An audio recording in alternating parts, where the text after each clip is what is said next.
personne pour me dire ne fais pas ci, ne fais pas ça. Et Dieu merci, Internet n'existait pas encore à cette époque. C'est en 2006 qu'avant je commence. Et on arrive sur le web en 2020. Ouais. Moi, j'aimerais revenir quand même. Tu dis que tu as raté le bac 6 fois. Oui. Pourquoi? Parce que mes enseignants n'étaient pas bons. Mon enfant peut se retrouver dans une situation pareille. Pourquoi se moquer de l'autre? Qu'est-ce qui fait en sorte que toi, tu as pu te démarquer des autres? Tout à l'heure, tu as abordé une notion d'être au bon endroit au bon moment. Est-ce que dans ta carrière, il t'est arrivé de tomber sur des opportunités comme ça de manière accidentelle, juste parce que tu étais au bon endroit au bon moment? Aime ton prochain comme toi. Mais nous autres, on a une histoire, on fait partie de ceux-là qui doivent prendre du temps. La seule fille qui doit souffrir, c'est Mango. Et il y a même ma belle-sœur là, elle m'a dit, oh, laisse ma soeur déranger, je te donne ma Ah, chouette. Plume d'élite, le programme des éditions Argent Livre qui transforme votre rêve en réalité. En 28 jours, nous vous accompagnons pour écrire votre livre, puis nous assurons l'édition et la communication. Rejoignez-nous et partagez votre histoire avec le monde. Rendez-vous sur argentlivre.com. Qu'est-ce que tu réponds à la question de savoir l'humour, c'est l'opium du peuple? Oui, l'humour, c'est le plus riche. Non, je dis c'est l'opium du peuple. Le pium? Oui. Le pium, ah, je crois que tu disais que c'est le plus riche du peuple. Non, l'opium. Ah, le pium du peuple. Oui, oui, parce que je pense que l'humour, le rire, c'est comme l'amour. Pour un geste d'amour, c'est le sourire. Si quelqu'un réussit déjà à te faire sourire, enfin, c'est une drogue. C'est le pium. Il n'y a rien de plus beau. Il n'y a rien de plus beau. Et du coup, est-ce que quelque part, parce que c'est une question qui revient très souvent, on trouve que vous, les artistes humoristes, ben, vous détournez la société de leurs vrais problèmes. Qu'est-ce que tu penses de ceux qui pensent cela? Qu'ils pensent, bon, je vais d'abord dire, je suis comédien. Humoriste, je préfère porter aussi un peu la casquette là, mais je ne vais pas porter les problèmes des humoristes, parce qu'en tant que comédien, tout ceci, c'est dans l'humour. Il faut savoir peindre la société et dire des choses avec beaucoup de tendresse et de douceur et ne pas choquer les gens et passer le message en souriant. Mais malheureusement, les gens restent dans le rire et oublient de regarder le fond. Donc voilà un peu comment est-ce qu'on nous perçoit. Et pourtant, c'est pas qu'on n'est pas sérieux, c'est juste que la société en elle-même, rien n'est sérieux. Ces personnes qui se disent très sérieuses sont des personnes parfois qui font des choses pas très sérieuses. Donc c'est pourquoi le comédien, l'humoriste, pour nous chassons, on dit « Ah, tu fais encore ta comédie. Oui, ah, tu es encore venu faire tes bêtises. Oh, toi, tu n'es jamais sérieux. Oh, Et pourtant, on est sérieux. Tu es avec une fille comme ça, elle dit, c'est quoi ça? Dès que tu balances un truc, elle rit, elle rigole. Tu fais ceci, elle rigole. À la fin, quand elle finit de rigoler, elle ne sait pas qu'il y a un truc qui a pénétré son corps. Elle dit, j'ai fait ça à quel moment? Comment tu as réussi à enlever mon vêtement? Je ne t'ai pas vu venir. Et c'est ça aussi notre force. Oui. Donc on ne nous voit pas venir, on se dit, il blague, il blague, il blague, il blague. Après, bim, tu as 9 mois de problème. Vous avez dit que les humoristes sont de fins dragueurs. Oui, des fins, ouais. Ça vient naturellement aussi. Donc c'est un peu ça, c'est aussi ça les avantages. Et c'est aussi ça le souci. Lorsque tu as un problème et que tu te retrouves face à une difficulté, tu dis, tu as perdu ton téléphone, tu te mets à hurler, ou bien tu dis, on m'agresse, quelqu'un me tape, on dit, arrête un truc là, qui peut te taper ici, et pourtant tu es tabassé, et pourtant tu te fais agresser, et pourtant tu te fais arnaquer, et pourtant tu viens de perdre ton téléphone. Donc, que tu déranges, et pourtant tu ne déranges pas, tu es sérieux, toi, dans ta chose. Et toi, dans ta vie personnelle, c'était arrivé que tu fasses part d'un problème qui t'arrive, qui est sérieux, et que les gens te tournent ça à la rigolade? Oui, mais c'est vrai, c'est clair, c'est normal. Oui, ça se passe tous les jours. Tous les jours dans nos familles, et surtout lorsque tu te mets en colère. Peut-être si c'est une assise familiale où tu dois discuter avec les gars et tu veux peut-être apporter un point très sérieux. On dit, ah, lui fait encore déjà son comique. Surtout si tu as un aîné qui est chef de famille et sur un problème où vous débattez, et que tu lui dis non, ça c'est pas normal, et tu essaies de développer. Lorsqu'il sent que tu es en train de développer pour apporter des arguments, il te casse en disant, ah, lui nous fait déjà ces choses de la télé, il nous fait déjà ces choses de la télé. Et ça nous casse sincèrement. et après, tu restes tranquille. Ah oui. Oui, oui, Donc, parce tu que es victime de ton métier. Quoi. oui, tu es victime. Ou bien, tu arrives dans la famille, on te donne la casquette de la star. Ah oui, oui, bien sûr, parce que tu es une star. Désolé. Donc, tu arrives, on me dit, bon, s'il n'est pas là, on veut te faire des courbettes. On te donne les éloges. On dit, oui, c'est lui, parce que récemment, on l'a vu avec Samuel Eto'o, il était avec elle, il a appris la viande, donc du coup, tu n'es plus celui. Toi aussi, tu voudrais te faire gronder. Parce que c'est couteau à double tranchant. De l'autre côté, ceux qui sont... Parce que quand tu commences, on veut te montrer que ce n'est pas ce que tu fais à la télé. Mais lorsque tu réussis déjà à traverser un autre essai, on te prend déjà pour celui-là qui doit tout dire, le béni oui-oui. Il devient le béni oui-oui. Donc, dès que tu dis un truc, on te fait des courbettes, on te donne la grosse chaise de famille, de chef de famille, et pourtant, tu n'es même pas déjà toi chef de famille. Donc, ouais, combien? C'est toi qui dois tenir les discussions. Et pourtant, les artistes, certains d'entre nous, dans nos familles, nous sommes hyper timides. On ne veut pas tenir des débats. On veut même être un peu derrière et observer. Parce qu'après, il faut se nourrir, il faut se charger les batteries. Oui.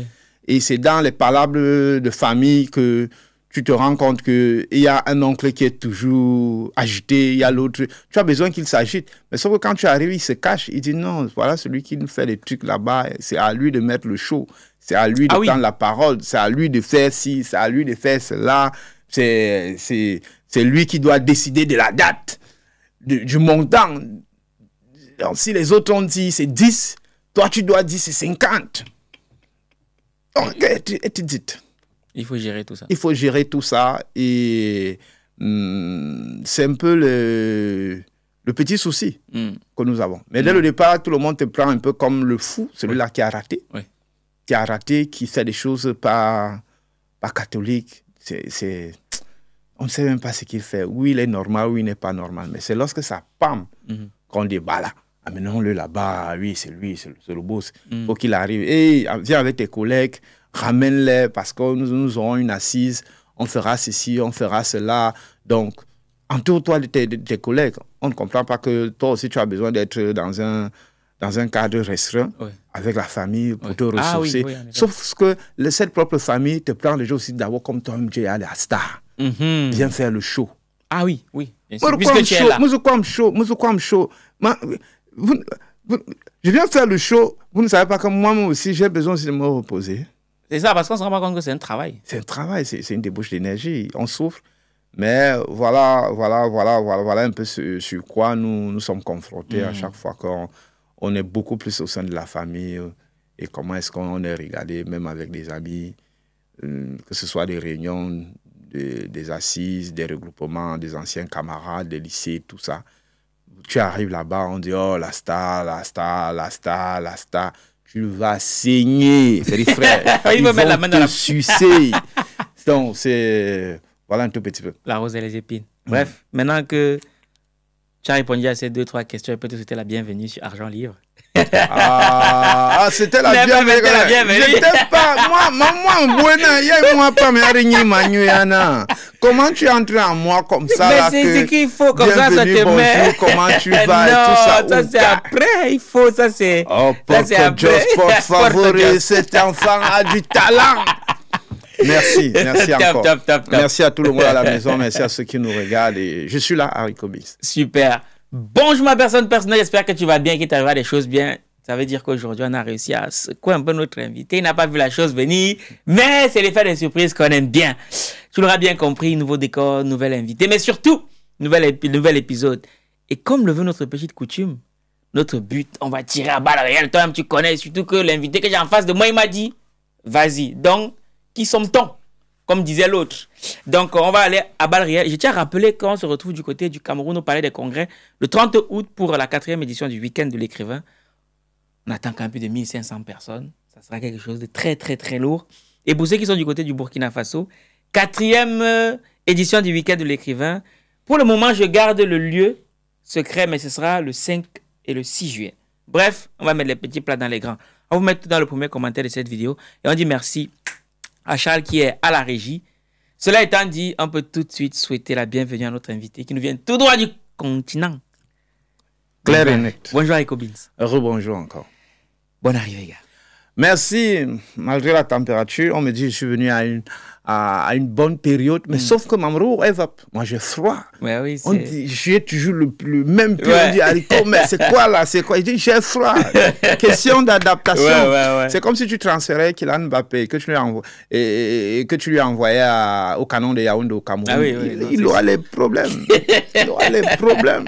Normalement, ben, vos problèmes, mais sauf que ceux qui sont ici me disent que, gars, c'est l'été ici. Là, c'est l'été. Déjà, comment tu es habillé? Là, ça va. Et encore, j'ai envie de dire, tu n'es pas dans la région la plus froide. Ah. Ouais, mais bon, ça va. Après, on a eu tout ça, il faut s'acclimater. Donc, mais ça va, tu es là. Jésus m'aime. Merci beaucoup pour la bonne période.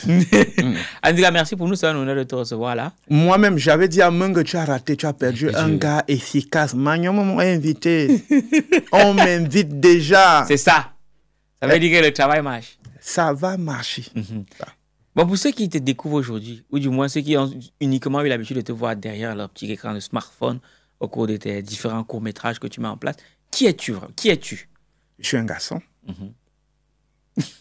Attends, qui es-tu? Ça veut dire quoi? Donc, on aimerait savoir un peu plus sur toi, ton nom. Mon nom, oui. Oui, parce que Haricot Beans, j'imagine que c'est le nom d'artiste. Ah oui. Ouais, ton nom, comment tu as fait pour en arriver là? Qui es-tu, Haricot Beans? Alors, c'est une sorte de... Non, oui. Donc, du genre, mon vrai nom. Ton vrai nom, voilà, le nom du village. Le nom du village. Le nom qu'on m'appelle à la maison, c'est Papi. Ok. Tu peux me connaître? Non, allons-y. Ouais. À la maison, on m'appelle Papi. Mais mon père et ma mère, quand j'étais petit, j'avais d'abord 3 noms. Mon père m'avait surnommé un monsieur qui avait beaucoup d'argent, un Bamléké. Après, le type avait arrêté de lui donner de l'argent. Mon père a levé le nom. Il m'a donné un autre nom de son oncle au village. Le type là n'avait pas d'enfant et il était prêt à mourir. Donc, il était propriétaire de plusieurs parcelles de terrain, mais après, il a fécondé avant sa mort. Mon père a retiré le nom, il m'a donné son vrai nom. Et son vrai nom, mon nom, c'est Edisna Georges, qui signifie le remplaçant. Donc, moi, c'est Edisna Georges. Edisna Georges. Donc, c'est au 3e nom que j'ai gardé mon nom. Okay. Parce que le premier nom, c'était Tchana. Tchana, ok, Tchana. Tchana. Mais après, le Bamléka avait arrêté de l'argent. Mon père a retiré le nom. Et le 2e nom, je vais le taire parce que ça va créer des... Bon, après, le 3e, j'ai gardé Edisna. Donc, Edisna, de mon vrai nom, dernier né d'une famille de 15 enfants. Ma mère a accouché 11 fois. Elle est tombée enceinte 11 fois. Elle a fait les jumeaux 2 fois. Et je suis le dernier né. Ah oui? Ouais, d'une famille. D'accord. De 15 enfants. Et pour cette émission, tu préfères que je t'appelle comment? Haricot Beans ou bien... Si tu m'appelles Edisna, ça va me rendre faible.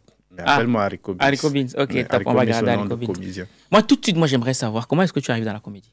J'arrive dans la comédie parce que pour ma famille, je devais être un homme de Dieu, je devais être un prêtre.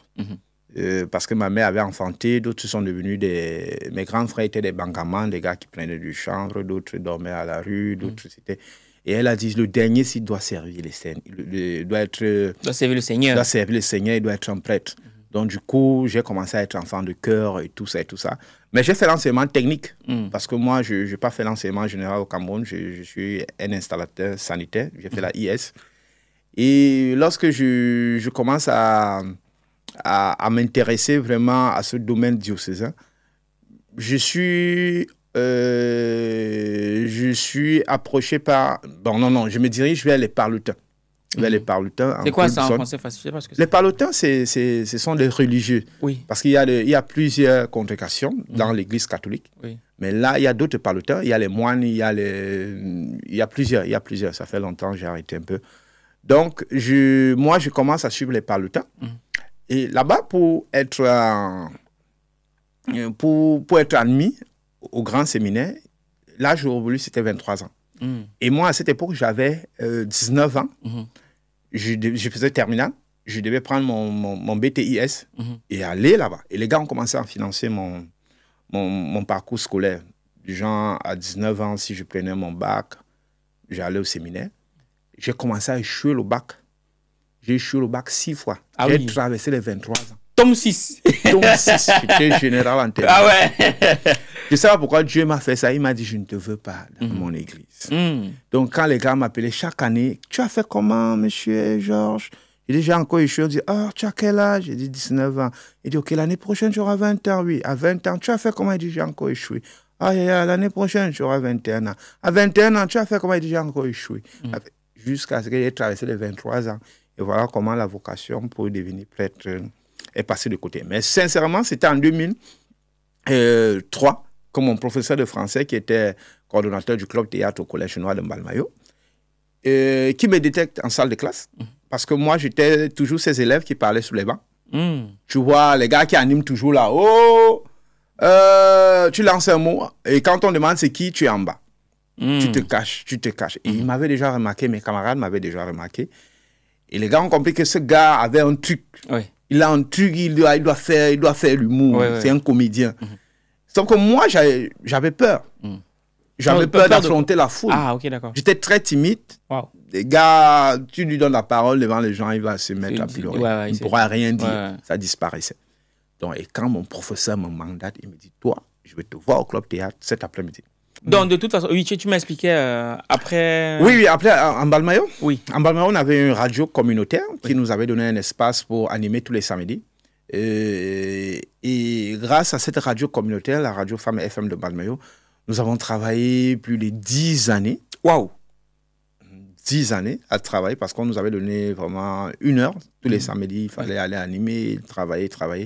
Et en 2009, j'ai fait la connaissance d'un grand frère. Pas en 2009, en 2004, 2005 vraiment.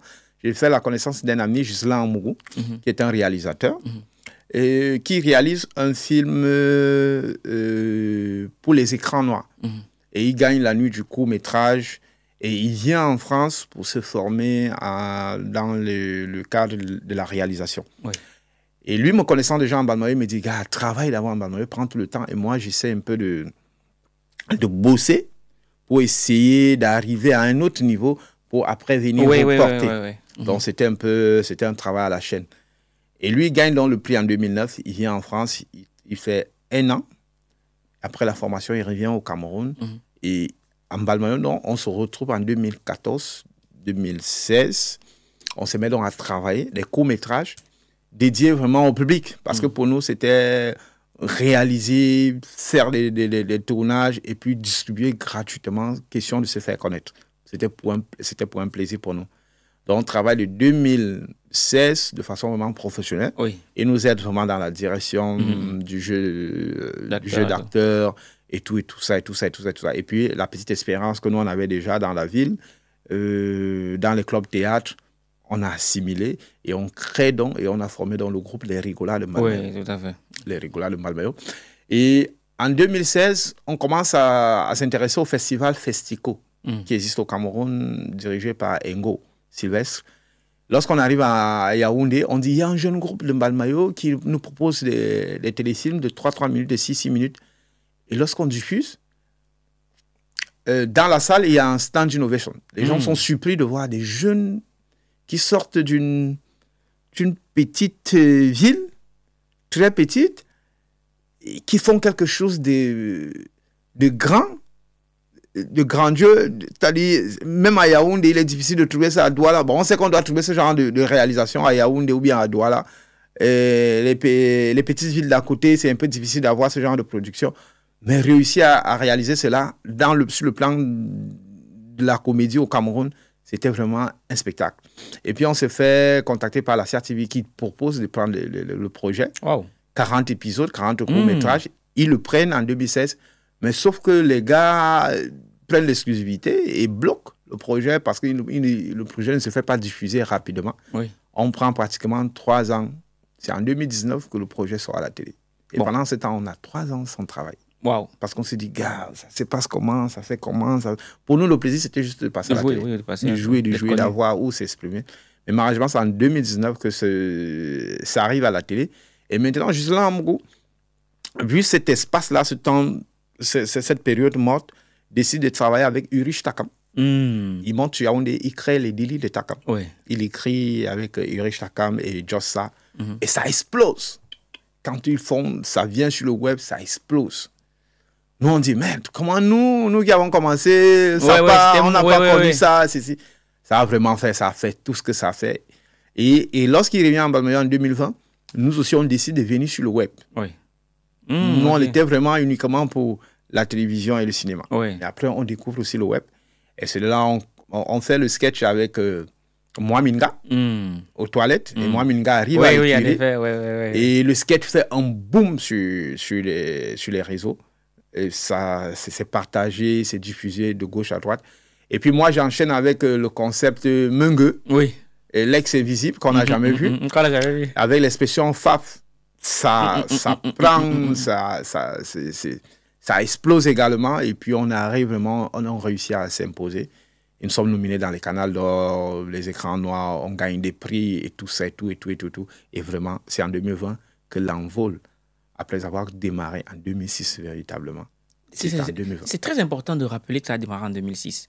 Oui. Parce que beaucoup de gens ont tendance à penser que c'est le buzz. Donc ça dit le succès spontané, on ne sait pas d'où il sort et puis boum, ça a explosé comme ça. C'était véritablement en 2006 que le groupe Les Rigolas s'est fait créer. Et en 2006, lorsqu'il s'est fait créer, j'étais avec 3 autres garçons. Mais les gars sont partis. Ils sont devenus des prêtres et des enseignants, des pasteurs et des enseignants. Et après, je recrute Del Piso et Babadi en 2010 et en 2011. Jusqu'à aujourd'hui, le groupe s'est fait créer. Moi, Minga arrive en 2020. Et après, parce que les Rigolas, c'est un label un tout petit peu. Dans la ville de Balmayo, on essaie de donner. Il est difficile pour nous de retenir tout le monde. Dès que tu as les possibilités de pouvoir te prendre en charge, d'être autonome comme moi, Minga, aujourd'hui, qui fait l'honneur, le bonheur de beaucoup de personnes dans les ménages, dans les téléphones, à travers ces vidéos. Ça nous fait plaisir également. Mais c'est en 2006 que l'aventure commence. Mais on arrive sur le web en 2020. Ouais. Mais moi, j'aimerais revenir quand même. Tu dis que tu as raté le bac 6 fois. Oui. Pourquoi? Parce que mes enseignants n'étaient pas bons. Est-ce que ce n'est pas trop facile de remettre la faute sur les enseignants? Oui, moi j'ai fait l'enseignement technique. Comme je le disais tantôt, j'ai fait IS. Oui. Et à cette époque, nos enseignants qui nous enseignaient en terminale avaient le niveau CAP. Ah. Parce que au Cameroun, à cette époque-là, il était difficile de trouver nos spécialités. Et la spécialité était disponible dans 4 lycées au Cameroun. Ouais.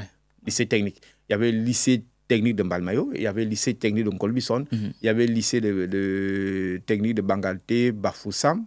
Et je pense le plus récent, c'était Nilon. Mais aujourd'hui, c'est versé.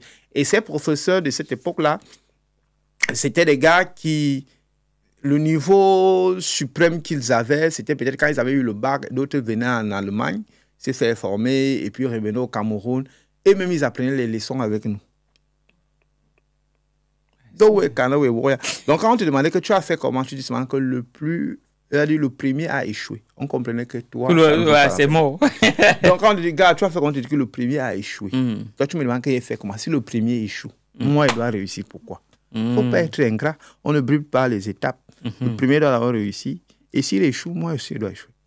Donc, c'était un peu ça la difficulté. Mais, mais aujourd'hui, c'est plus ça.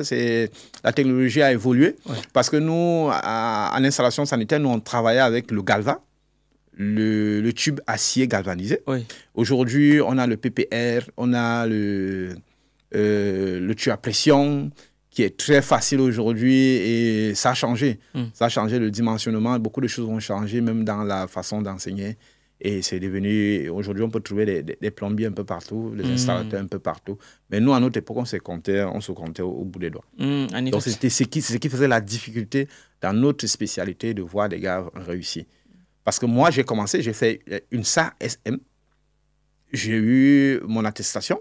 Après, j'ai fait le CAP.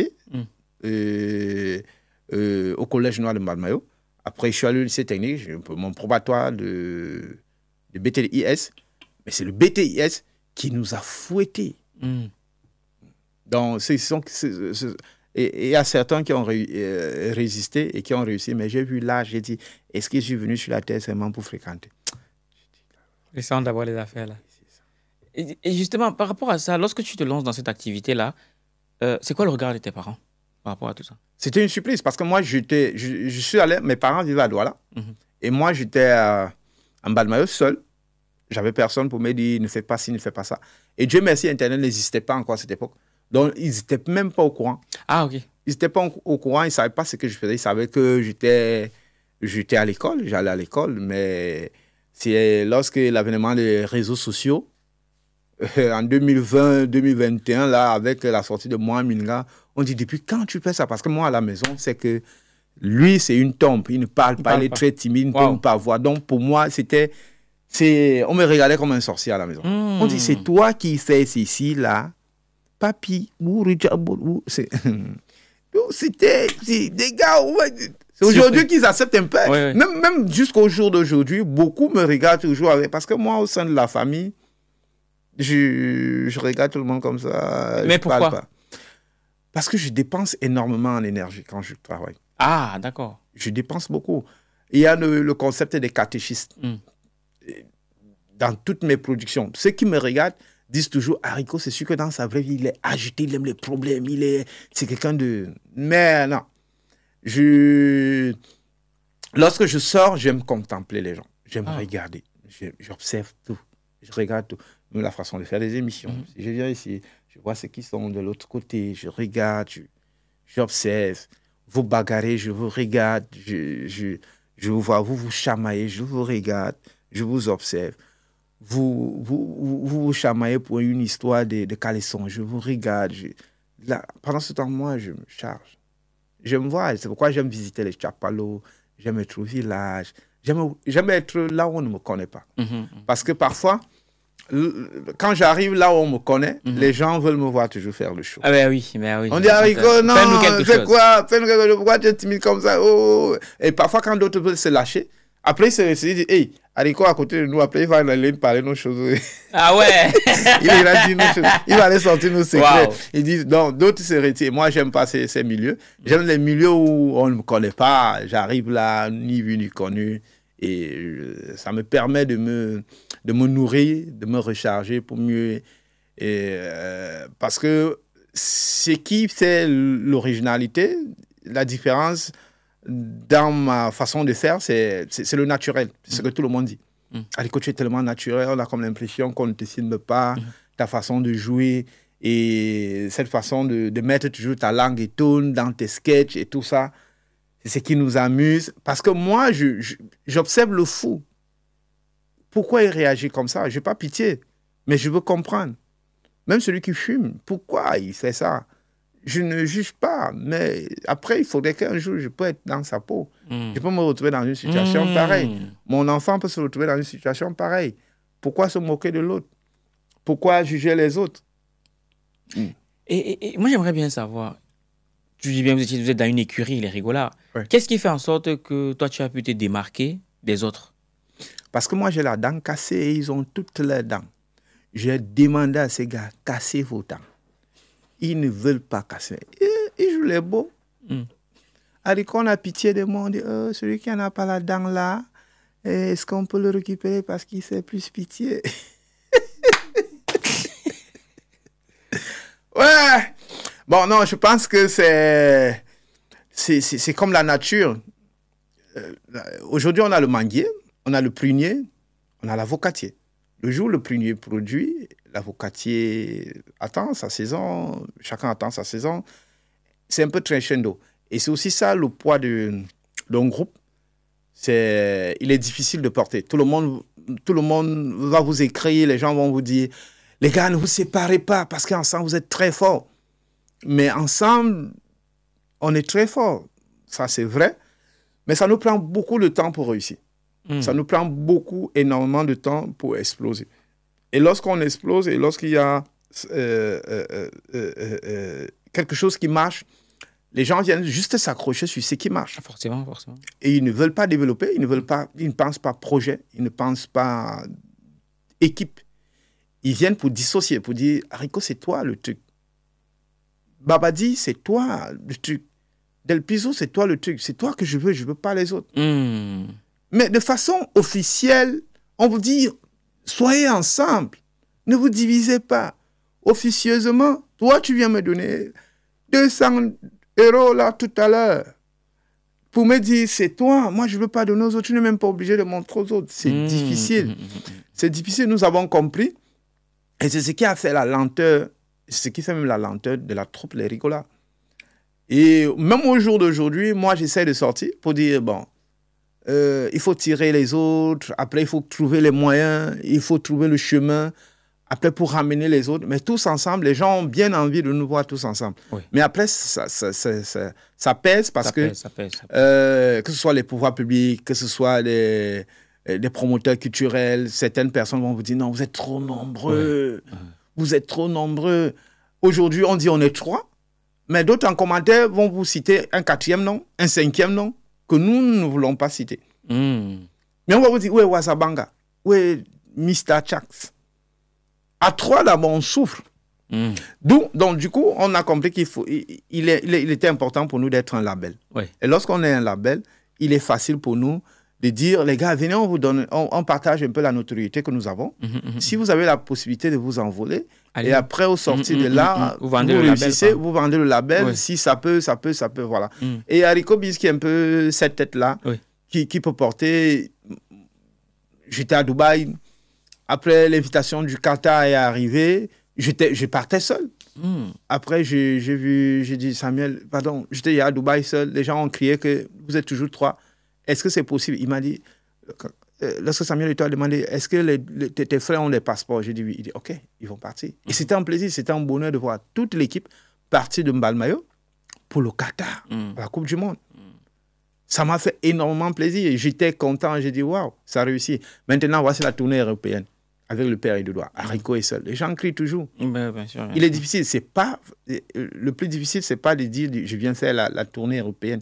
C'est d'avoir d'abord son visa. Oui, ça c'est une autre paire de manches. Et j'aimerais savoir, puisque tu abordes le sujet, parce que j'aimerais revenir aussi sur la notion de leadership, mais plus tard, parce que les gens ne s'en rendent pas compte, mais gérer une équipe, ce n'est pas simple.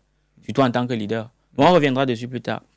Est-ce que toi, avec un statut d'humoriste, avec ta cote de popularité que tu as, est-ce que pour toi, c'est plus facile d'avoir un visa pour venir en France? Non. Pas du tout. C'est pas facile. Même pas. Même pas. Sinon, je ne suis pas le seul. Je ne suis pas le seul avec ma notoriété au Cameroun ou en Afrique ou bien dans d'autres pays. Non. Mais c'est pas facile.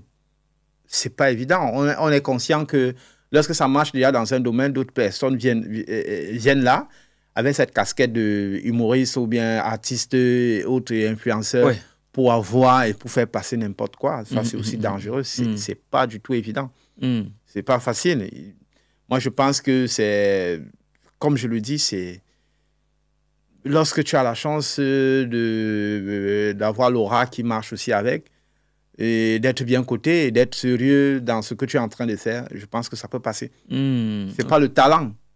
C'est pas une histoire de talent. Est-ce que tu as les moyens?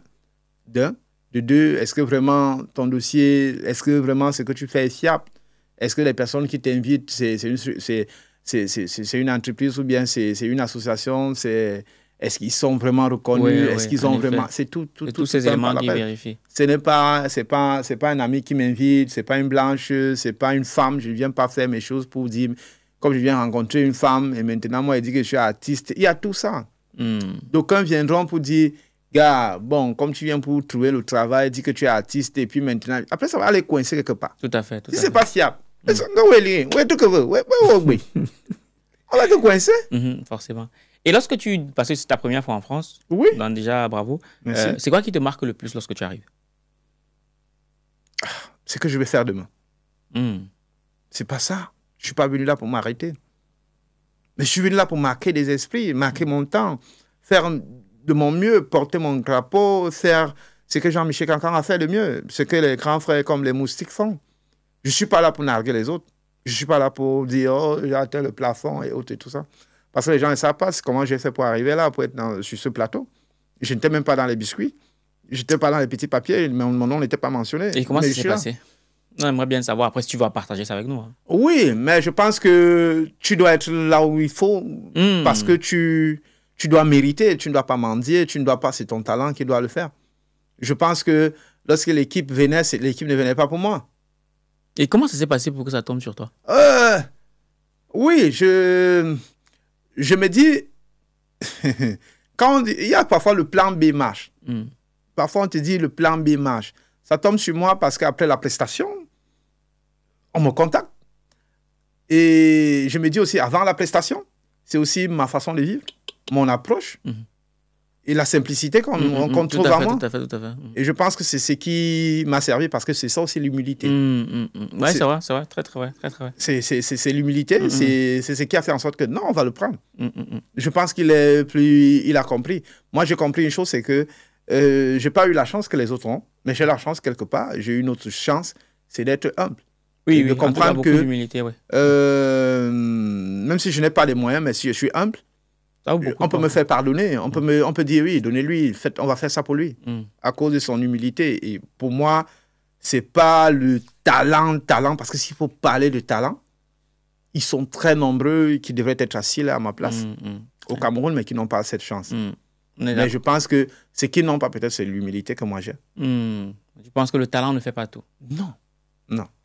Non, le talent ne fait pas tout. Le talent ne fait pas tout. Il y a certaines personnes qui n'ont jamais rêvé être là et puis elles ont été surprises de se retrouver à ce niveau. Ouais. Et puis ça explose. Et je suis déçu par rapport à cela. Surtout avec des personnes très proches de moi. Ouais.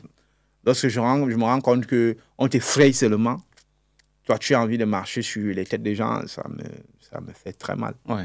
En effet. Et tout à l'heure, tu as abordé une notion d'être au bon endroit au bon moment.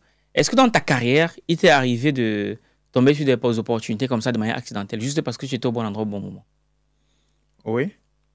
Est-ce que tu peux partager l'anecdote? C'est des phénomènes naturels aussi, non? Tu es là et parfois aussi tu tombes sur des choses, après tu rates aussi. Tu te dis pourquoi je n'ai pas saisi l'occasion. Mais je pense que rien n'est fait au hasard. L'occasion, partager une anecdote. C'est vrai que ça fuit un peu dans la tête, mais il y en a tellement parce que ça fuit, ça va. Je cherche la meilleure. C'est pas grave, ça te reviendra. On reviendra dessus plus tard. Maintenant, du coup, en termes de leadership, comment tu gères ton équipe? C'est quoi le plus beau conseil en termes de leadership?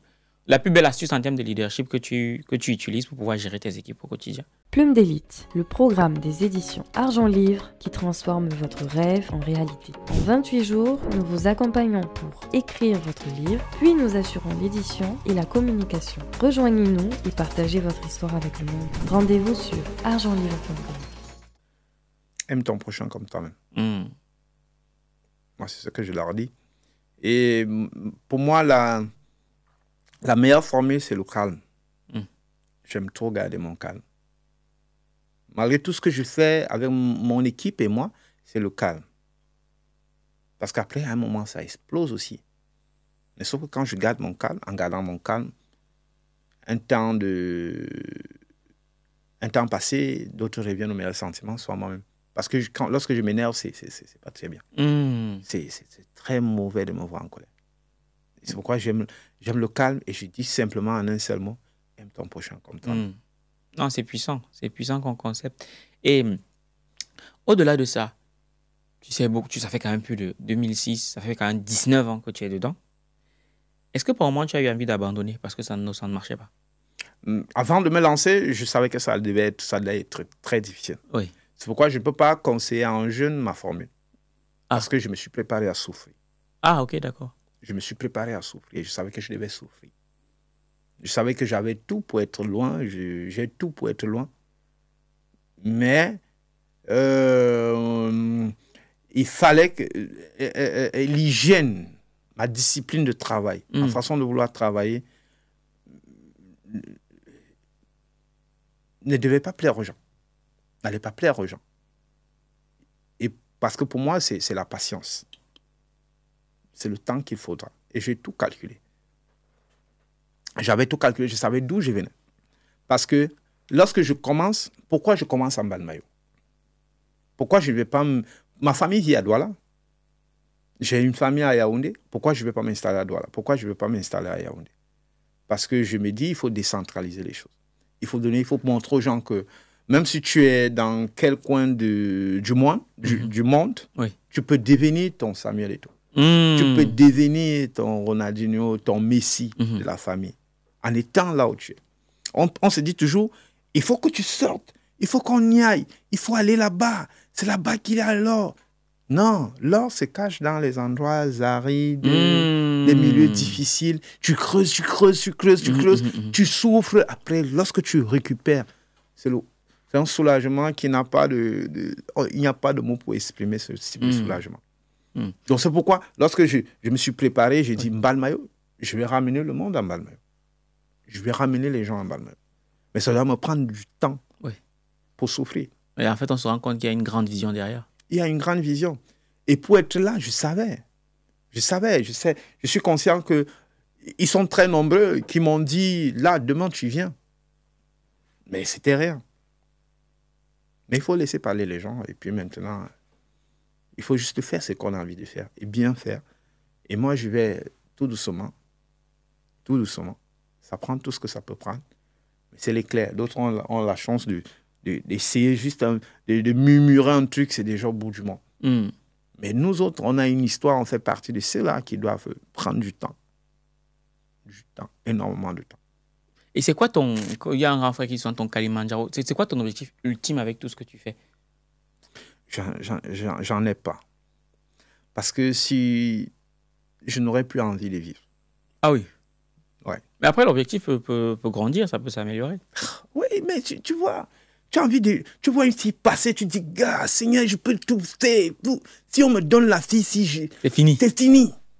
Mais après, tu finis, dès que tu finis, tu descends, tu dis, oh, c'était tout ça. Non, prends un peu cette envie-là. Tu dis, mon objectif ultime, vraiment, Seigneur, si tu me donnes cette fille, tu vois comment elle passe avec le derrière, me tout ça. Tu dis que, gars, si on me guide ça, je te donne tout ce que tu veux, c'est moi. Mais on te donne ça. Même pas 30 secondes. Gars, sérieux. Tu reviens en toi, on te dit, gars, c'est pour ça que je voulais mourir, gars. Très comme ça. Bah là, tu m'as tendu une perche. Du coup, depuis que tu es devenu une star, comment ça se passe avec les filles?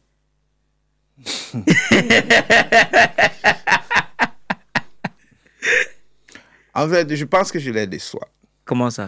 Parce que beaucoup se disent, gars, tu n'es même pas conscient de ce que tu es.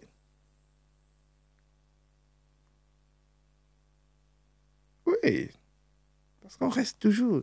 Non, attends. Là, il veut nous amener dans les schémas bizarres. Moi, ma question est simple. Moi, je veux une raison simple. Une réponse est simple. Comment ça se passe avec les filles, désormais? Comme ça s'est toujours passé. Et ça s'est passé comment avant? Moi, il ne sait pas. Toujours. Non, rien de grave, rien de nouveau. Juste parce que c'est pas l'objectif. C'est pas mon objectif. Donc, je fais pas attention de m'attarder ou bien de regarder, de voir. Parce que, comme je le dis, je suis pas là pour prouver quelque chose à quelqu'un. C'est pas le prouver. J'ai pas envie de décourager mes jeunes frères ou bien de narguer. La seule fille qui doit souffrir, c'est Mengue. À cause d'elle, j'ai perdu les dents, j'ai fait ceci, j'ai fait comme ça. J'ai dit, tu vas payer, tu vas te nuire. Mais c'est seulement l'homme en lui-même, l'artiste. Non, je veux juste prendre les choses telles qu'elles viennent. Je partais du Cameroun, je ne savais pas que j'allais être là. Tu es là. Je suis là. Et bon, maintenant, tu es une star Mbenguis. C'est grave. C'est trop grave. J'ai un listing qui sort du village. Il y a une fille, la première nuit que je passe ici, il y a une fille qui est venue dans mes rêves. Elle a pleuré pour demander pardon. Elle a mouillé le lit à tuer là-bas. J'ai dit, tu viens me pleurer ici en Beng. Quand j'étais au Cameroun, tu ne pleurais jamais dans mes rêves. Pardonne-moi, vraiment, je ne sais pas, je quitte tout ça. Tu viens, tu me fais une grossesse, je porte tes enfants. Elle n'avait jamais voulu porter mes enfants. Donc, tu parles des rêves ou bien, c'est vraiment le rêve ou bien... Le rêve, c'est quoi? C'est la vraie vie. Ok, d'accord. Donc, pour de vrai, tu arrives à Mbeng, ça y est, t'as envoyé les messages, machin truc. Elle m'envoie les messages, comme ça ne suffisait pas, elle apparaît dans mes rêves. Elle pleure, elle mouille partout là pour demander. Elle n'est pas que seule. Et il y a même ma belle-sœur là, elle m'a dit, oh, laisse ma soeur déranger, je te donne ma petite soeur. Ah, chouette. Non, je ne peux pas avoir la cuisse légère comme ça. Non. Tu es un garçon de valeur. Vous n'allez pas m'abuser. Mon caleçon ne sera plus facile à voir. C'est pourquoi je n'en mets même pas. Énorme. C'est comme ça. C'est comme ça. Non, je suis déjà embêté. Mon eBay s'ouvre. Les cœurs le matin, il y a d'autres. Elle m'a envoyé un verset. Il faut toujours prier comme ça. Là. C'est maintenant qu'elle prie. C'est une prière puissante. Vraiment, j'étais toujours aimé dans ma prière. Et pourtant, quand on marchait souvent, ça, je n'avais jamais même vu faire le signe de croix. Elle n'avait jamais prié. Aujourd'hui, c'est que j'ai prié, j'ai fait beaucoup de choses. Pareil, tu vas souffrir. Ça me permet de poser la question.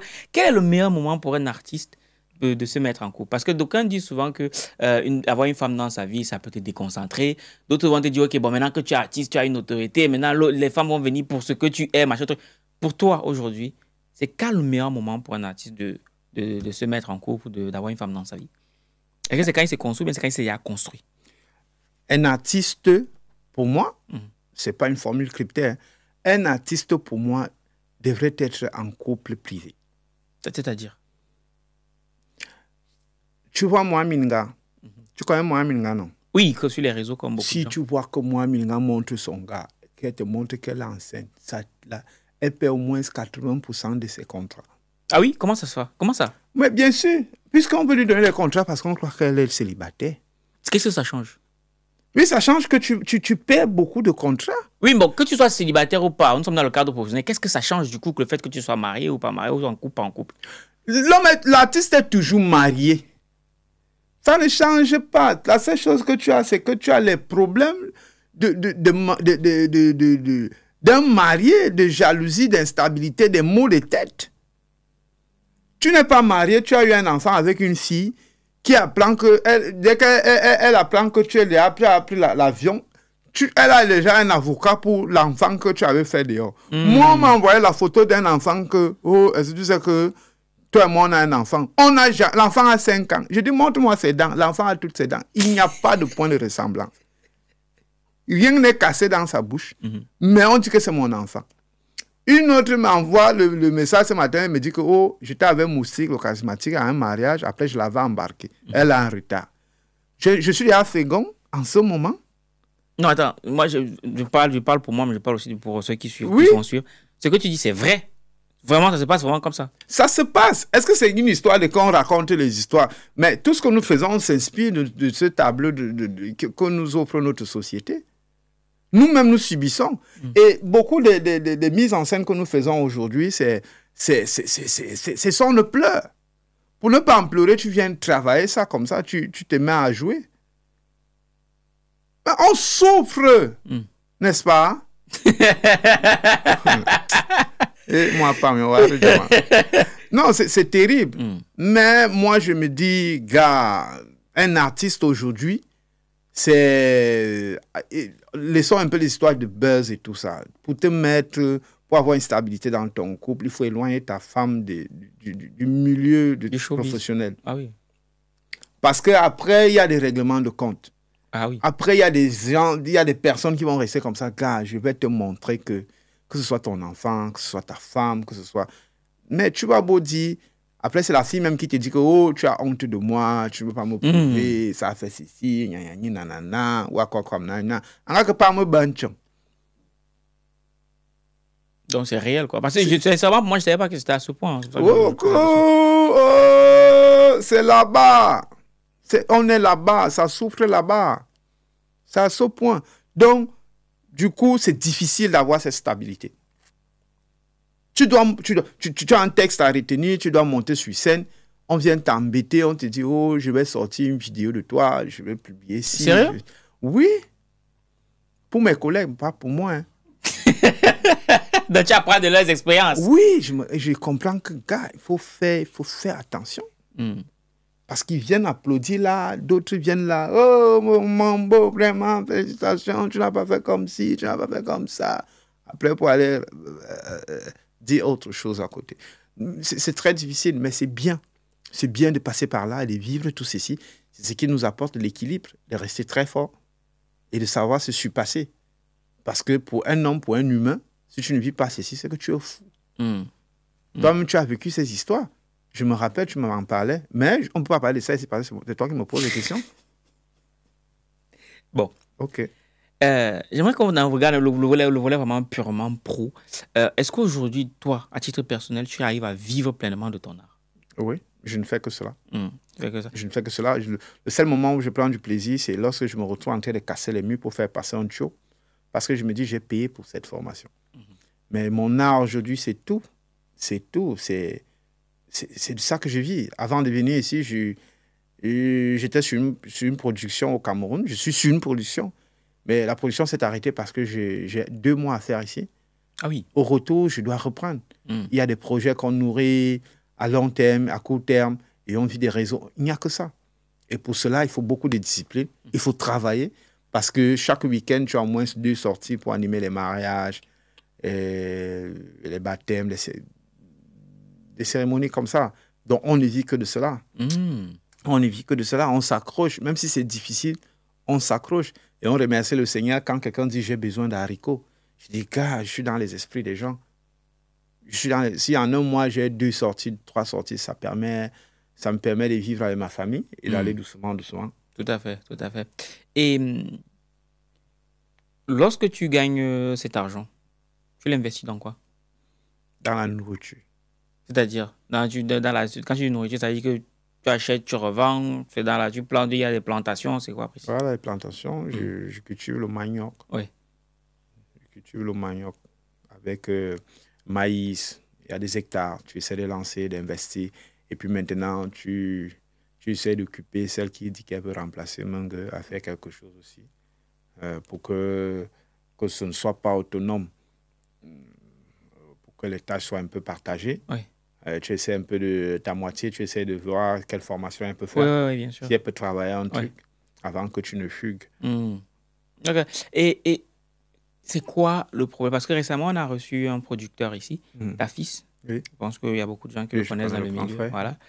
Récemment avec Ténon. Voilà. Il mettait le doigt sur quelque chose que moi j'ai trouvé assez délicat.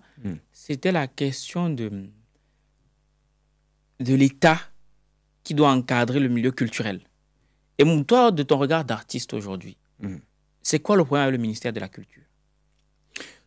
Le problème avec le ministère de la Culture, c'est que c'est nous, les artistes. Nous n'avons pas compris qu'on n'a pas de ministère. Moi, depuis Mbadmayo, j'ai compris que je commence ma chose, je suis seul. Je suis en enfer. Et personne ne viendra t'aider. Personne ne viendra t'aider. Et si tu as déjà cette position-là, cette posture-là, paf, tu es parti. On a fait notre prestation hier là, à Champigny. Très belle Je pense prestation. qu'on a... merci. On a des autorités camerounaises ici. Oui. Mais qui étaient là? Oui. Qui étaient dans la salle?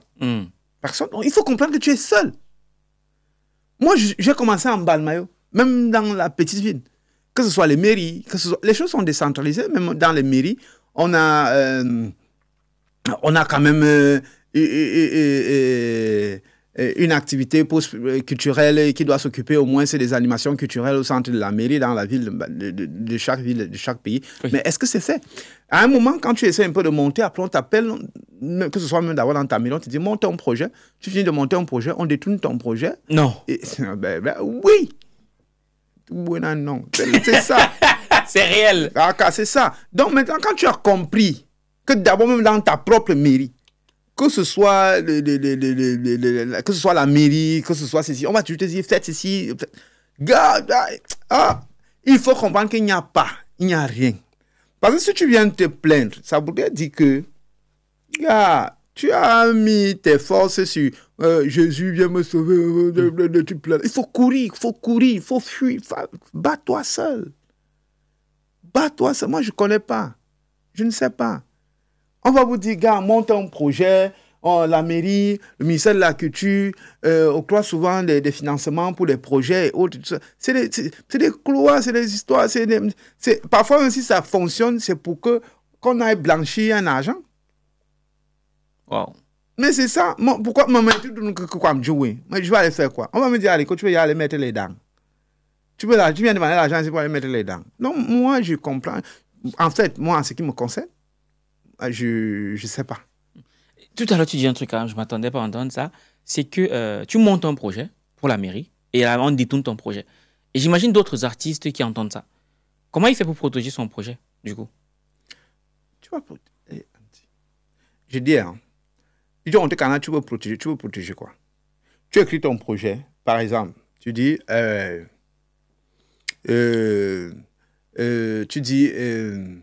ciné café. Tu élabores, tu définis. Et puis maintenant, si quelqu'un détourne ton projet, il écrit ciné plus café. Ciné plus café, c'est ciné café. Non, ouais, il y a le plus, ça change tout. Ouais.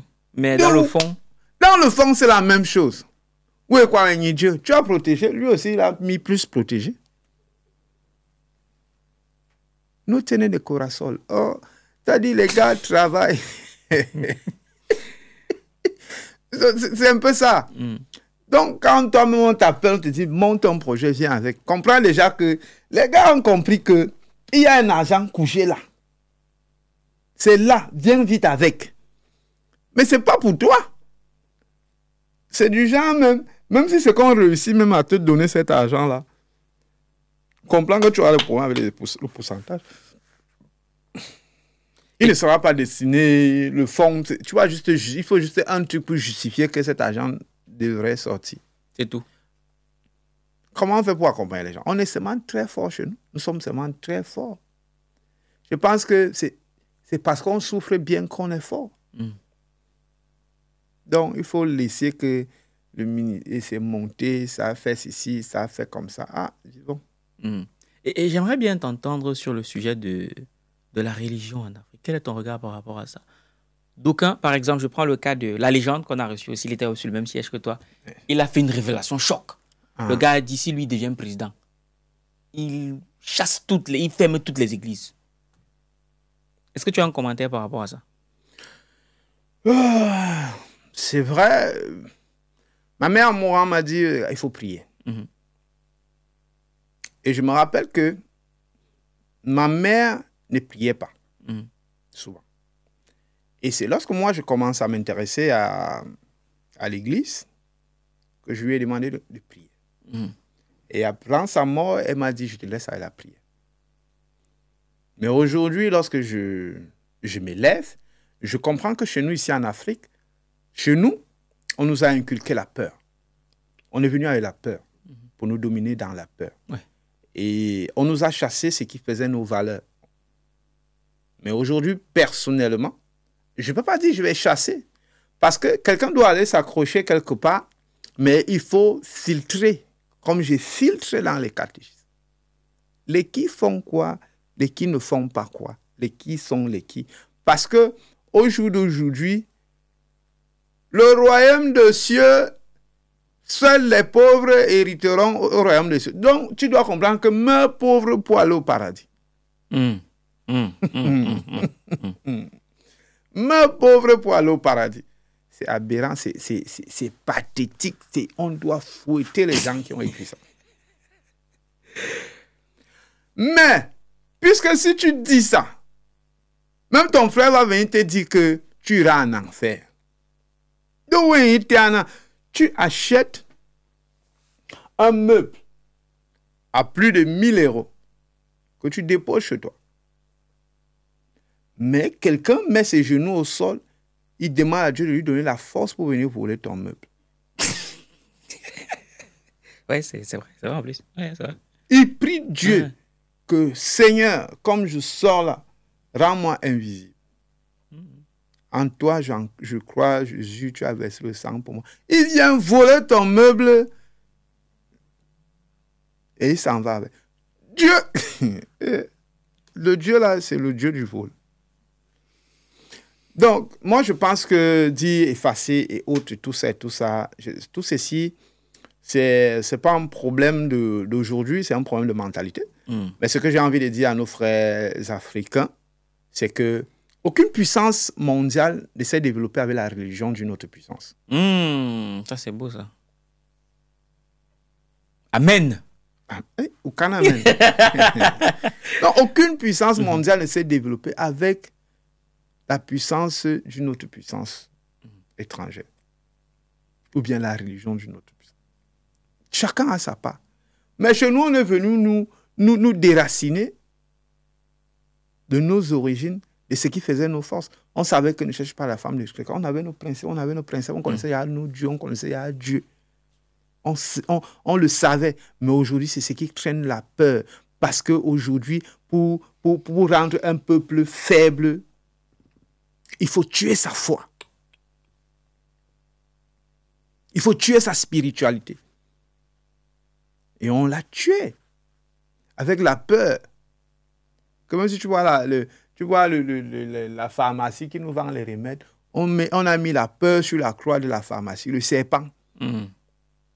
Parce que dès que tu as tué l'âme, on dit Jésus va te en enfer. Il faut comprendre. Dès que tu as. La nature en elle-même a ses principes, a ses lois. Et c'est ce que nos parents, nos ancêtres nous ont appris. Donc pour moi, aujourd'hui, je respecte. Je ne vais pas, mais je fais ce qui m'arrange. Et ce qui me met en paix envers moi-même. Ça se tient. Et si toi, aujourd'hui, tu es président de la République du Cameroun, quelle est la première chose que tu ferais? Je n'ai jamais pensé un jour être président parce que ces choses-là... Mais je sais que chez nous, les gens ont peur de perdre quelque chose. Surtout au Cameroun. On a peur de perdre notre virilité. Les gens ont peur. C'est-à-dire que si tu dis à quelqu'un que tu ne seras pas fort aux fesses, il dit, je fais comment pour laisser les femmes. Donc, je vais d'abord résoudre ce problème que les gars se retrouvent en santé, ils doivent avoir le poutoulou à disposition. Non, même si c'est comment, gardez ça. Parce que si tu es milliardaire, tu n'es pas fort là-bas. Oh non, nous tenons des corazones. Non, c'était pour rire. Oui, mais de manière sérieuse maintenant. Non, de manière sérieuse, moi, si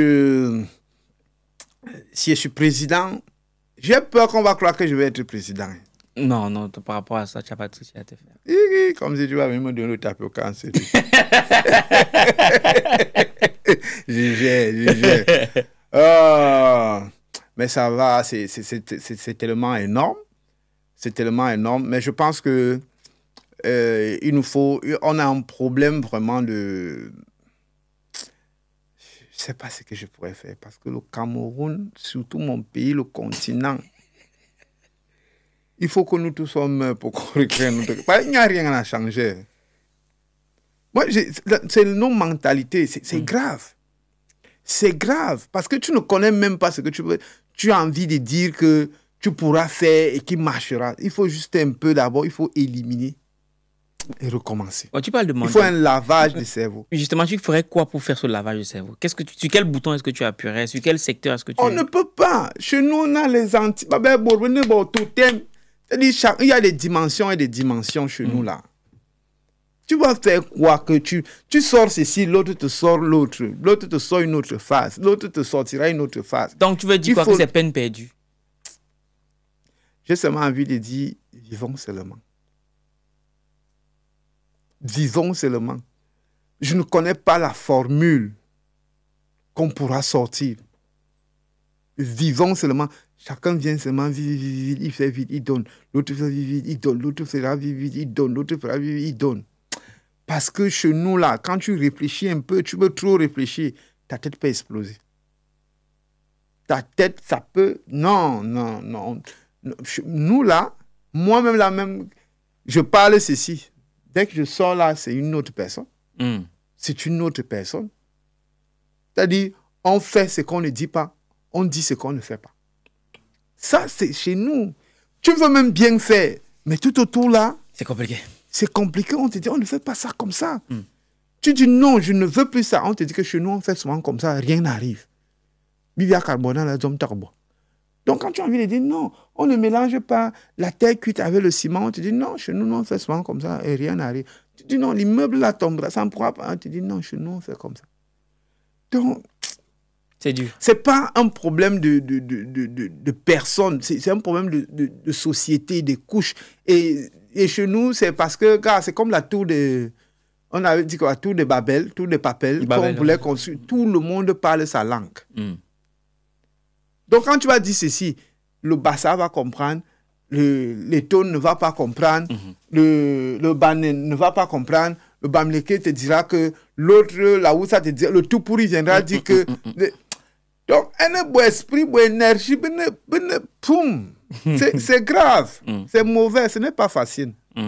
Et là, comme on parle de ça, là, tout de suite, je pense à Toubson. Maintenant, désormais, dès qu'on parle de diaspora, moi, je pense à Toubson. Ah oui, le Mbenguiste. Le Mbenguiste. Il ne sait pas ce qu'il a contre les Mbenguistes, mais on va régler son problème. Toi, aujourd'hui, tu as eu l'opportunité, tu es allé au Qatar, tu es venu en France, on espère de bientôt tu seras en Allemagne, en Suisse, bref, en Belgique et tout. Quel est le regard que tu as sur les Africains de la diaspora, toi, aujourd'hui?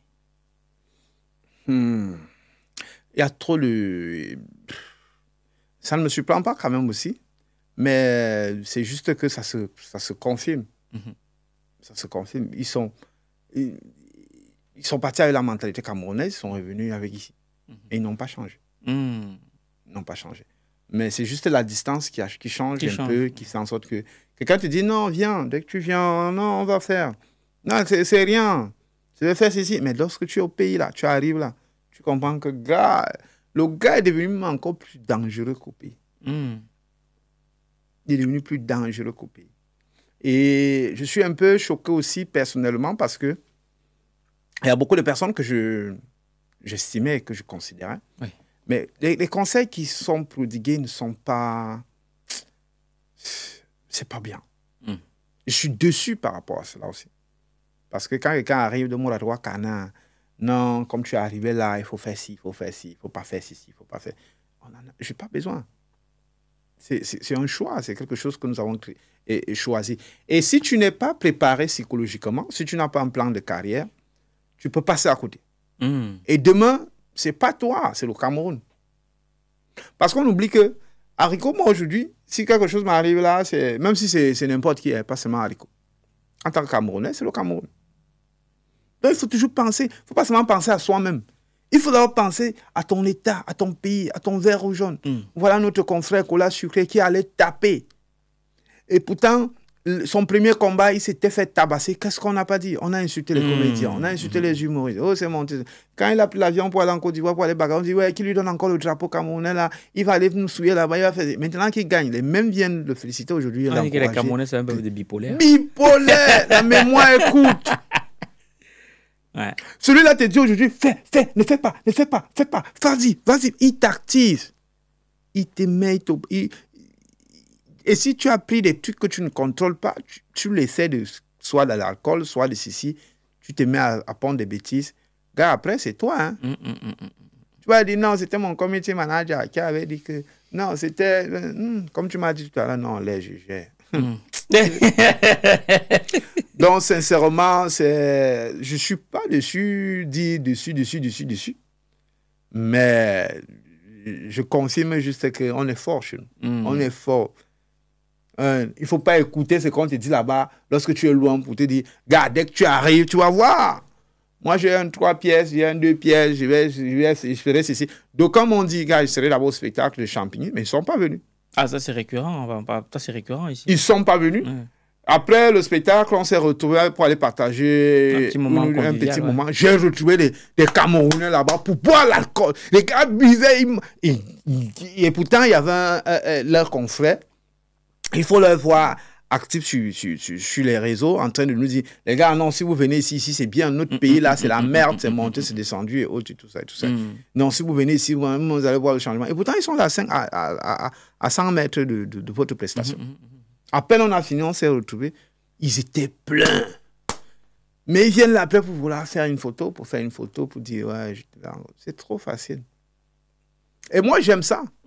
Parce que, imagine, si après la prestation, j'allais dans mon 3 étoiles, bien 5, 6 étoiles là, je n'allais pas vivre cela. Oui, mais arrivé dans ce milieu-là, je me rends compte que, gars, vraiment, il faut le faire. Il faut le faire arriver. Dieu merci, la salle était pleine. Oui. Et ça nous a fait tellement plaisir de comprendre que, gars, ce que nous on fait de l'autre côté là-bas, là, on nous suit. Et les gens se sont déplacés. Ils ont fait les 2 heures, les 3 heures de route et tout ça. Moi, je venais déjà faire plus de 2 heures de route. Voilà. Donc, on ne peut que dire merci. Mais en termes de nous-mêmes, là, le Camerounais, son problème, c'est le Camerounais lui-même. Non, c'est sûr. C'est pas l'autre, c'est pas nous. Donc arrêtons de dire que on va le dire. Moi-même qui parle là, je suis moi-même mon propre problème. L'autre, mais tout Camerounais sait parler. Tout Camerounais maîtrise sa communication. Quand il parle de ça, je dis Rico, non, je ne savais vraiment pas qu'il était sain, vraiment. Je suis dangereux. Tu fais l'erreur, il te frappe, tu restes comme ça, tu restes plus. Mais et pourtant, il était calme là, il était... ne joue pas. Je veux seulement que tu dors. Dès que tu dors, la carte là. Bon. Marie de Menge. On m'a déjà trop vacciné. Menge a raté. Elle a raté. Elle a raté. Là, on tend vers la fin, mais je ne saurais sortir de ce podcast sans te poser la question. Je pense que tu t'en doutes. Là, nous sommes à l'approche des élections. Est-ce que tu as un candidat? Un candidat? Oui, j'ai un candidat, bien sûr. Tu veux le partager avec nous ou tu préfères que ça reste privé? C'est celui qui gagnera. C'est mon candidat. Énorme. C'est lui mon candidat. Qu'il gagne et que moi, ma famille, mes collègues, mes enfants, que la population, après les élections, qu'on soit libre pour aller travailler, manger, chercher notre manioc, c'est tout. Ok. Que la stabilité règne, que la paix soit. Est-ce que tu es un lecteur? Est-ce que tu lis beaucoup? Je lisais beaucoup, mais je lis beaucoup plus les BD. Ah, ok. Pourquoi les BD? Parce qu'il y a parfois les gars dessinent des filles avec les fesses là. Ça t'active, ça fait tu cherches la suite. Et après, ça ne sortait plus. Je me suis retrouvé en train de lire trop des BD, des textes Zembla. Et je pense que c'est là où, de façon très naturelle, je me suis retrouvé en train d'avoir le don d'écrire. Parce qu'à un moment, j'ai écrit aussi quelques histoires. Et j'aide parfois les réalisateurs sur la mise en scène, sur le développement, comment je ressens des choses lorsqu'on joue et lorsqu'on tourne. D'accord, ok. Et si aujourd'hui tu devais aller dans un restaurant et tu devais dîner avec 3 personnes, vivantes ou décédées, qui est-ce que tu inviterais? Les personnes vivantes ou décédées? Peu importe, tu choisis, qu'elles soient vivantes ou décédées. Qu'est-ce que tu inviterais pour aller au restaurant? Les personnes mortes. Oui, mais qui? Est-ce que tu as des noms que tu Des noms, oui. Aujourd'hui? Oui. Ma mère. Pourquoi ta mère?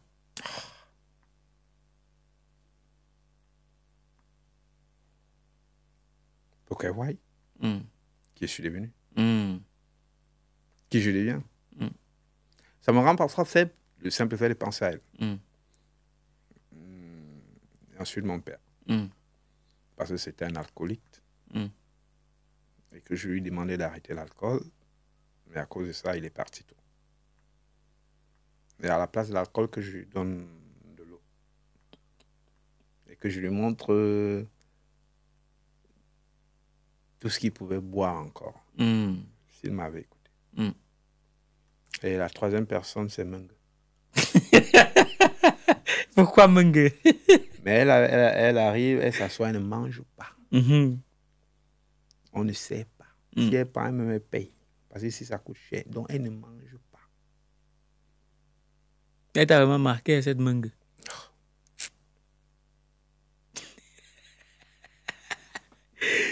Bon, vraiment, c'est la dernière question. C'est une question. Bon, la première fois. Dit ça. Non, la première fois. Non, ça, c'est la dernière. La première fois que je t'ai vu, c'est à ça que j'ai pensé. D'ailleurs, je crois que c'est ça qui a attiré mon attention. Elle est un peu délicate, mais voilà. Sans toi les deux. Comment tu as perdu ta dent? Je perds ma dent parce que j'étais un footballeur. Je joue au football. Donc, j'étais avançant. J'avais marqué un but. C'est mon gardien qui m'avait coudé. Donc, quand il sort, au lieu de dire à moi, il ne dit pas à moi.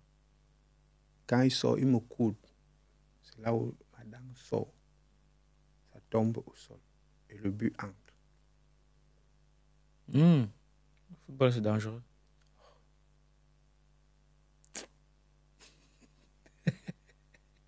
Je lui demande que je perds la dent et le but, on égalise. C'était un but contre une dent. On perd tout. On perd le match et perd les dents. Ah, la vie est faite ainsi. s'appelait Kassongo. Kassongo. Et son prénom, c'était Yéyé. Ah non, bon, la vraie histoire, c'est que je perds là-dedans lors d'un accident de la route au Cameroun en 2010. On avait perdu un camarade de classe et on allait au deuil. Au retour du deuil, j'étais bâché sur une moto et le gars roulait et on a percuté quelqu'un qui allait à pied.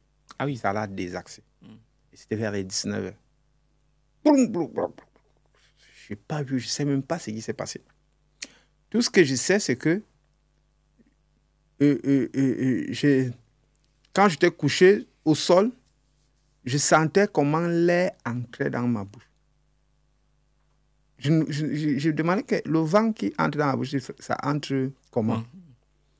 Après, quand je mets ma main, je me rends compte que je ne ressens plus ma mâchoire parce que ça s'était cassé. Je dis merde. Après, je suis les coups de poing, on tapait le motoman, les gens du village. Et puis, les gens viennent me soulever. Quand on me soulève, on me voit avec du sang. Les gens crient, oh, celui-ci est trop blessé. Amenez-le à l'hôpital. Amenez-le à l'hôpital. Et il y a donc 2 jeunes filles qui viennent. Elles se mettent devant moi. Et elles me relâchent. Je tombe. Et lorsque je tombe, je vois comment la moto qui nous transportait était allongée là. Et le phare éclairait. Je vois donc mes 2 dents au sol. Ah oui. C'est là que je me rends compte que voilà mes 2 dents. Je me mets donc à ramper pour aller récupérer mes dents. Le phare s'éteint. J'envoie le main, je ne vois plus, mais je ne retrouve plus mes dents. Et on vient donc, on me ressoulève. Mon camarade qui était derrière, je lui demande que, gars, tu as eu quoi? Il tape son corps, il me dit, gars, il n'a rien eu. Et je lui dis, gars, regarde mon visage. C'est comme si je suis blessé. Apparemment, j'ai dû perdre les dents. Lorsqu'il me fixe comme ça, il tombe évanoui. Non. Je comprends que le choc est grave. C'est grave, oui. Et c'est là où le garçon vient donc avec la torche, il m'éclaire bien au visage. Il dit que, oh, celui-ci est comme le porc. Je ne voulais pas que tu ris. C'est pour ça que je n'aime pas. Non, désolé. Il dit que celui-ci est comme le porc. Amenons-le à l'hôpital, amenons-le à l'hôpital. Prime, quand on m'amène à l'hôpital, j'arrive là-bas devant un miroir. Moi, je ne reconnais pas que moi. Il dit que, amenez-moi. C'est toi qui dis quoi? Je dis que, amenez-moi moi-même. Parce que ce n'était pas moi sur le visage là, avec les dents cassées là et tout ça. Et voilà, il fallait coudre et tout ça. C'était dur. C'était dur. À la fin, j'ai passé pratiquement plus de 2 mois. Je ne mangeais pas, je ne pouvais rien, je prenais que des trucs. Et il fallait accepter le nouveau visage. Oui, en effet, oui, il faut se reconstruire avec ça. Il faut se reconstruire. Et là, les 2 premières semaines à l'école, comme j'étais toujours le bon blagueur, mais je ne retenais pas ma bouche. Je balançais toujours des pics aux camarades. Après, les gars répondaient, ouais, pourquoi il n'est pas mort? Donc, c'est un peu ça. Donc, depuis les classes, il fallait accepter les intrigues et tout, ce qui va avec et tout. Mais bien après, moi qui m'intéressais déjà au cinéma, à la comédie, j'ai dit, gars, comment quelqu'un avec ce visage, je fais comment pour travailler? Je fais comment pour accepter?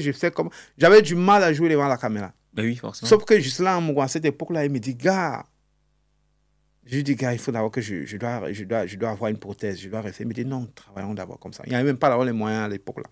Je n'avais pas les moyens pour faire une prothèse. Et on se met à travailler. On tourne. Mais dans les vidéos, avec les autres, la personne qui ressortait plus, c'était moi. C'était moi. Et lorsque je sors de Mbalma pour la première fois, on fait Siko, il faut faire des photos. Lorsqu'il fallait faire des photos avec les gens, je ferme la bouche. Et lorsqu'une fille vient faire une photo avec moi, une jolie fille, je ferme ma bouche, elle me dit, s'il te plaît, est-ce que tu peux sourire? Parce que c'est quand on voit la dent cassée là qu'on sait que c'est toi. Elle dit, oh. Après, elle sourit, on dit, yeah, c'est bien, oh, Haricot, j'aime ta dent. Et parfois, quand je marche, et après, parce que j'ai la prothèse. Et lorsque je mets ma prothèse, à Yaoundé, quand je marche, quelqu'un dit, Haricot, tu sais ce que c'est lui? Dès qu'il dit Haricot, on me voit avec la prothèse, on dit, non, c'est pas lui. Haricot n'a pas de dent. Et lorsque je parle dedans, dès que je souris un peu, oh, j'ai le farota, on me donne l'argent pour rien. On me donne des cadeaux. On dit, ouais, gars, c'est bien, tu es bon, ceci. Et maintenant, lorsqu'il faut parler de moi, on dit, parfois d'autres personnes ne me connaissent pas. Hein. On dit, tu connais Haricot? On dit, non, Haricot. Le gars qui tourne en Attends, le gars qui n'a pas la dent dans la bouche là. Oui. Non, j'aime son humour. Oh, il est bon. Et après, je médite, je dis, Seigneur, c'est ça. La différence a été ton atout, quoi. Oui. Ce qui m'a fait pleurer hier, aujourd'hui, c'est ce qui me fait prendre l'avion. Et du coup, je comprends que c'était un message fort pour faire comprendre à certains jeunes frères. Parfois, quand tu dis à quelqu'un, gars, je veux que tu tournes dans un petit truc, tu dis, oh, mon pantalon est sale. Il dit, non, je n'ai pas une bonne chaussure, je n'ai pas mon haut là, je vais sortir comment? Il se soucie plus de son paraître que l'être. Et pourtant, on t'a sélectionné. Je me rappelle récemment, l'aîné, le grand frère Thomas Guidjon, qui vient au Cameroun pour tourner Indomptable. Lorsqu'il fait son casting, il cherchait quel gars allait. Malheureusement, je n'étais pas parti. Et il a choisi un ami, un frère, là, beau gosse, pour tourner dans sa série. Et beau gosse que tout le monde critique, on dit non, c'est ce visage qu'on a besoin. Donc, seul le Seigneur, seule la nature sait pourquoi est-ce qu'elle te choisit, pourquoi elle décide de te faire ce changement. Et tout peut arriver à n'importe quelle seconde de nos vies. Chaque seconde est un carrefour de la vie et de la mort. Tout peut basculer, comme ça avait basculé pour moi. Et aujourd'hui, je deviens haricot. Que d'autres personnes te disent, gars, il faut mettre les dents, pourquoi tu ressembles à un homme, pourquoi tu es comme ça, et quand je mets même ça, les gars, on ne connaît pas le gars mignon là, enlève-nous ta dent là, joue tant. Donc, il faut s'affirmer, il faut se confirmer. Donc, vous qui êtes à la maison, si tu as un handicap en toi, ne te morfonds pas dedans, surpasse-toi, donne le meilleur de toi, peut-être il y a un autre talent, et ça pourra t'aider à mieux explorer et donner le meilleur de toi dans un autre domaine, comme Haricot Beans aujourd'hui. C'est pourquoi je ne mets pas la dent, pour que les autres s'affirment avec leur handicap. Ah, merci beaucoup. C'est une très, très belle conclusion. Très, très, très belle conclusion. Et si tu as un dernier message d'espoir à transmettre aujourd'hui à ceux qui ont pris le temps de t'écouter. Merci pour tout ce temps passé. Merci pour la confiance. Merci pour la visibilité encore et tout. Tout ce que j'ai envie de dire à mes jeunes frères, aux aînés, merci à tous ces aînés qui m'ont tendu la main et qui m'ont encadré, qui ne cessent de me donner des conseils. À l'instar du père Edouard, James Evans, Moustique le charismatique, le père Fingon Tralala, avec qui je ne cesse d'écouter et de prendre l'exemple pour eux. Aux jeunes frères, aux jeunes petits frères, il faut travailler sans calculer. Il faut donner le meilleur de soi-même et tout viendra. Il ne faut pas faire des choses pour courir, pour être en concurrence, mais il faut être soi-même, comme je le suis. Je suis là parce que je ne suis pas ami avec quelqu'un, mais je suis là parce que c'est mon talent qui me permet d'être là. Et si vous avez votre talent, ça donnera, ça viendra. Ça prendra le temps que ça prendra, mais chaque chose a son temps. Et que nos ancêtres vous accompagnent. Lourd. En tout cas, équipe, vous avez bien compris, nous sommes dans une démarche de montrer le visage qui se cache derrière l'artiste humoriste, en l'occurrence l'artiste humoriste africain qui très souvent est pris pour un bouffon. Je sais bien, il parle de ça parce que moi-même j'en faisais partie jusqu'à ce que je comprenne qu'il y a quelque chose de plus profond derrière. C'est pour ça que moi, je n'étais jamais allé à un spectacle d'humoriste. C'était la première fois hier. Wow. Il y avait plus de 2 heures de route. J'ai ramené toute la team. Il leur a dit, les gars, venez, on y va. C'est important de donner de la force. Donc, c'est pour ça qu'on s'est aussi rangé dans cette logique-là. Donc, en tout cas, merci. Merci beaucoup d'avoir pris de ton temps un dimanche pour venir te prêter au jeu. Donc, on fera du mieux qu'on peut pour pousser. J'espère que j'ai assuré. Non, tu as fait ton travail, comment? Oh, merci, mon gars. Oui. Tu es Bushman. Je salue la régie. Yes, sir. Cela étant dit, ma personne personnelle, tu connais déjà. On like, on commente, on partage. C'est gratuit. Ça donne de la force à nos invités afin qu'ils puissent briller de plus en plus parce que c'est grâce à nous qu'on pourra les faire briller. S'ils brillent, on brille également. Parce que quelque part, ils portaient les couleurs de l'Afrique, ils portaient les couleurs du 237. Bref, ils portaient les couleurs de la communauté pour nous, par nous. Ce n'est que comme ça qu'on pourra aller au sommet. C'était Valère Bélias et Haricot Beans. On se donne rendez-vous au prochain numéro. Minakano. Plume d'élite, le programme des éditions Argent Livre qui transforme votre rêve en réalité. En 28 jours, nous vous accompagnons pour écrire votre livre, puis nous assurons l'édition et la communication. Rejoignez-nous et partagez votre histoire avec le monde. Rendez-vous sur argentlivre.com.